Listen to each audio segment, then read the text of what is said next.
नमस्कार, जय हिंद दोस्तों। देखा जाए तो रशिया दुनिया का दूसरा ऐसा सबसे बड़ा देश है जिसके पास कई ज्यादा घातक व खतरनाक हथियार सोवियत समय से ही मौजूद है, जिसमें से कई हथियार तो और भी ज्यादा अपग्रेड और एडवांस्ड हो चुके हैं और फिलहाल अभी कई नए तरीके के हथियार डेवलप हो रहे हैं। हाल ही में रशियन राष्ट्रपति व्लादिमीर पुतिन ने अपनी hypersonic cruise missiles, hypersonic boosters, laser तकनीक व बैलिस्टिक मिसाइल्स का इस्तेमाल करते हुए पूरी दुनिया के सामने अपने आक्रामक शक्ति का प्रदर्शन किया था। जहां एक तरफ यूक्रेन को कई देशों के हथियार के रूप में मदद मिली, वहीं दूसरी ओर रशिया ने अपने स्टोरेज में पड़े हथियारों से यूक्रेन में तहलका मचा के रख दिया है और दुनिया का कोई भी देश यहाँ पर रशिया को रोकने की हिम्मत नहीं कर सका। इससे हम अंदाजा लगा ही सकते हैं कि रशिया एक ग्लोबल सुपर पावर से कम नहीं है। वैसे तो रशिया के पास जमीन, जल व आसमान में इस्तेमाल किए जाने वाले कई बेहतरीन हथियार मौजूद है, पर हम आपको इस वीडियो में कुछ खास हथियारों की जानकारी देंगे। अगर जानकारी पसंद आए तो वीडियो को लाइक कर देना और चैनल पर नए हो तो सब्सक्राइब कर देना। शुरुआत करते हैं यहाँ पर जमीनी ताकत T-14 आर्माता टैंक से। यह एक 4th जनरेशन का रशियन मैन बैटल टैंक है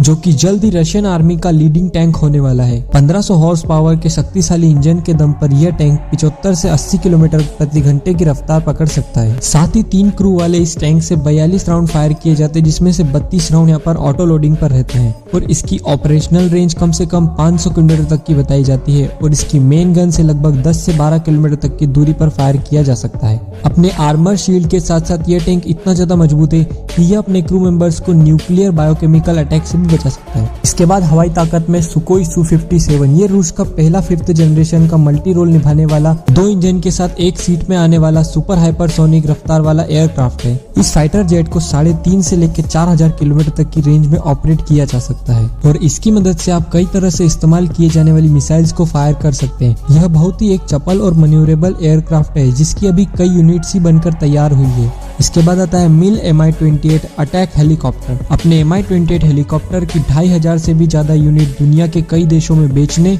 व अलग अलग युद्ध में अपने परफॉर्मेंस को और भी ज्यादा अपग्रेड करते हुए यहाँ पर मिल मॉस्को ने बनाया है Mi-28 अटैक हेलीकॉप्टर, जिसे हेवॉक भी कहा जाता है। अपने 360 रडार सिस्टम के साथ साथ चाहे दिन हो या चाहे रात हो, किसी भी कंडीशन और किसी भी वेदर में एंटी टैंक्स मिसाइल्स और रॉकेट को फायर करने में इस्तेमाल किया जाता है। इसके बाद आती है hypersonic anti ship missiles. Russia ने यहाँ पर किंजोल और जिरकॉन जैसी हाइपरसोनिक मिसाइल्स को डेवलप कर लिया है और जल्द ही ब्रह्मोस 2 हाइपरसोनिक मिसाइल्स भी आने वाली है और इस तरह के हाइपरसोनिक मिसाइल्स को रोकने की क्षमता अब तक दुनिया के किसी भी देश के डिफेंस सिस्टम में नहीं है। यह मिसाइलें बिना वॉरहेड के ही अपनी रफ्तार की मदद से ही किसी भी दुश्मन को ध्वस्त कर सकती है। इसके बाद आती है Russian intercontinental ballistic missiles. Russia दुनिया का सबसे ज्यादा न्यूक्लियर वॉरहेड रखने वाला देश है और सबसे ज्यादा इसमें से यहाँ पर न्यूक्लियर वॉरहेड वो अपनी मिसाइल्स और इंटरकॉन्टिनेंटल बैलिस्टिक मिसाइल्स में तैनात रखते हैं। रशिया के पास फिलहाल RS-28 सरमट, R-36 सैटर्न और बुलावा जैसी घातक इंटरकॉन्टिनेंटल बैलिस्टिक मिसाइल्स मौजूद है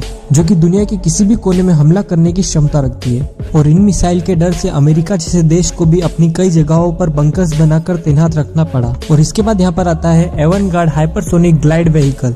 चीन की ही तरह रशिया ने भी अपना खुद का हाइपरसोनिक ग्लाइड व्हीकल डेवलप कर लिया है जिसे रशिया अपने घातक इंटरकॉन्टिनेंटल बैलिस्टिक मिसाइल्स की मदद से लॉन्च कर सकता है। हाइपरसोनिक ग्लाइड व्हीकल लो ट्रैजेक्टरी में भी अपनी गति व एल्टीट्यूड में बदलाव करके हाइपरसोनिक गति को मेंटेन रख सकते हैं और इस प्रकार की गति को डिटेक्ट करने की क्षमता अभी तक दुनिया के किसी भी मिसाइल डिफेंस सिस्टम में मौजूद नहीं है और इसका मतलब साफ है कि अगर इससे एक बार हमला कर दे तो तबाही निश्चित ही है। हमले के बाद यहाँ पर रशिया के पास दुनिया का सबसे बेहतरीन एयर डिफेंस सिस्टम S-400 मौजूद है। इस प्रकार के डिफेंस सिस्टम में छोटे ड्रोन्स, क्रूज मिसाइल्स, रॉकेट्स व बैलिस्टिक मिसाइल्स को डिटेक्ट करके डिस्ट्रॉय करने की क्षमता है और जल्द ही रशिया इसके अपग्रेडेड वर्जन यानी कि S-500 को मार्केट में लॉन्च करने वाला है। यह मिनिमम 600 किलोमीटर तक की दूरी से ही टारगेट को डिटेक्ट कर सकता है वह लगभग 2 किलोमीटर से लेकर 400 किलोमीटर तक की रेंज में ये टारगेट को अटैक भी कर सकता है। इसकी एक बैटरी में 8 लॉन्चर्स मौजूद होते हैं जिसकी मदद से 32 अलग अलग तरह की मिसाइल्स को फायर किया जा सकता है और एक अटैक पर फायर करते समय ये अपनी 2 मिसाइल्स का इस्तेमाल करता है जिसकी एक्यूरेसी बड़ी कमाल की है। जमीन और आसमान के बाद यहाँ पर बात करें समुद्र की तो रशिया के पास है पोसाइडन न्यूक्लियर टॉर्पेडो।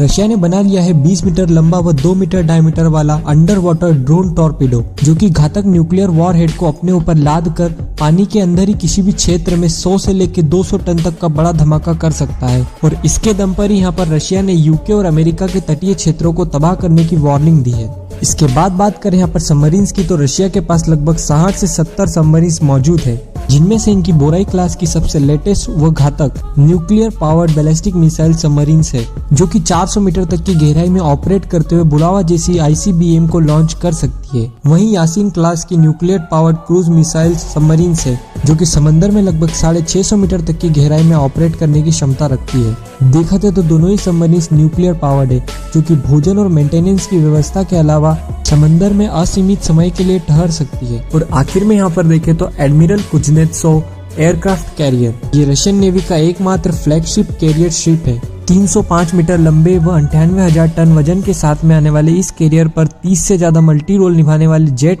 व 8 से 12 हेलीकॉप्टर तैनात किए जा सकते हैं। और यह एयरक्राफ्ट के साथ साथ कई तरह के एंटी शिप मिसाइल्स व एयर डिफेंस सिस्टम से भी लैस होता है। फिलहाल इसके ऊपर रीफिटिंग का काम चल रहा है और अगले साल के अंत तक ये दोबारा लौट सकता है। तो दोस्तों, अगर आपको जानकारी पसंद आई हो तो वीडियो को लाइक किए बगैर मत जाना और चैनल पे जो भी नए हो चैनल को सब्सक्राइब कर देना। हम मिलते हैं आपसे जल्दी नेक्स्ट वीडियो में।